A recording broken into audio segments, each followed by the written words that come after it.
Hi మామ. చాలా రోజుల తర్వాత అవుట్ అండ్ అవుట్ యాక్షన్. అసలు సినిమా గురించి చెప్పే ముందు ఒక చిన్న డిస్క్లైమర్ మామ. బ్లడ్ బాత్ ఉంటుంది, సో ప్లీజ్ ఇది చూడలేమనుకున్న వాళ్ళు, సెన్సిటివ్ మనుషులు, డిప్రెషన్ లో ఉన్న వాళ్ళు గాని, అంత యాక్షన్ చూసి డిప్రెషన్ నుంచి బయటకు వచ్చి పాజిటివ్ గా ఉంటే పర్లేదు గాని అంత బ్లడ్ చూసి మళ్ళీ అగైన్ నెగటివ్ ఇంపాక్ట్ అయితే కష్టం. అందుకే డిస్క్లైమర్ ఇస్తున్నా. మరి పాయింట్ కి వస్తే, ఒక హై అడ్రలన్ రష్ ఉన్న సినిమా. వీడేంట్రా ఏదేదో పదాలు వాడుతున్నాడు అనుకోవద్దు. క్లియర్ కట్ గా చెప్తున్నా అన్న, రక్తం ట్రైన్ లో ఉన్న ఫ్లోర్ కి అలా పెయింట్ చేసినంత స్మూత్ గా ప్రెజెంట్ చేశాడు మా డైరెక్టర్ నిఖిల్ నాగేష్ భట్. అది ఏం తీసుకొని సినిమా తీసాడో గాని అబ్బా రచ్చ పుట్టించాడు. ఒక్క రాత్రి ఒక్క ట్రైన్ లో ముగించేశాడు సినిమాని. ఈ సినిమా ఫస్ట్ హాఫ్ అంతా ఏముండదు పెద్దగా, అసలు ఇంపాక్టే ఉండదు. కానీ సెకండ్ హాఫ్ కి ఒక ఇన్సిడెంట్ తర్వాత స్టార్ట్ అవుతుంది కిల్లింగ్స్. ఇక అక్కడి నుంచి ఒక్కటే మ్యూజిక్ క్లైమాక్స్ వరకు నరుకుతూనే ఉంటాడన్న. ఒక్క రేంజ్ కి మనం మారిపోతాం. క్లైమాక్స్ కి వచ్చేసరికి ఆ బ్లడీ విజువల్స్,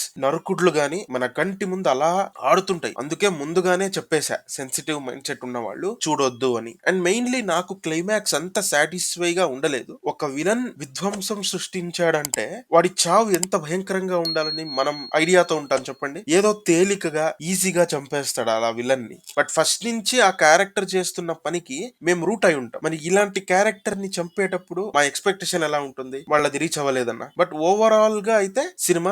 ఓవరాల్ గా సినిమా ఇష్టం లేదు, ఇంట్రెస్ట్ లేదు, చూడాలని అస్సలు అయితే లేదు. కానీ తింటున్నప్పుడు చూసానన్న ఈ సినిమా. రక్తం చూస్తుంటే ముద్ద దిగట్లేదు అసలు. కానీ జస్టిఫికేషన్ ఉంది. తను చంపుతున్న దానికి కనెక్ట్ అవుతాం, అతని కిల్లింగ్స్ కి పక్కా ఫ్యాన్ అయిపోతాం. బట్ ఇంటర్వెల్ వరకు హీరో ప్రొటెక్టర్ లానే ఉంటాడు. బట్ ఒక ఇన్సిడెంట్ తర్వాత తన తీరు మారుతుంది. అక్కడ క్యారెక్టర్ ఎస్టాబ్లిష్మెంట్ కి ఒక డైలాగ్ కూడా రాశారు, నువ్వు రక్షకుడు కాదు రాక్షసుడు అని. స్టోరీ లైన్ కి వచ్చేస్తే, ఢిల్లీకి ట్రావెల్ అవుతున్న ట్రైన్ లో చోరీ కోసం దొంగలు పడ్డారు. చోరీ జరిగిందా, అసలు హీరో ఎవరు, ఇంతకీ వాళ్ళెవరు, తర్వాత ఏం జరిగింది అనేది లాగ్ లైన్. ఈ సినిమాని in the best possible killing way director present చేశాడు. చాలా మందికి నచ్చేసింది అనుకుంటా. ఈ సినిమా ప్రైమ్ లో స్ట్రీమింగే, బట్ యుఎస్ వాళ్ళకి మాత్రమే అవైలబుల్ ఉంది. That's the disappointment. ష్యూర్ నా? మరి ఉంటా, కలుద్దాం మావా.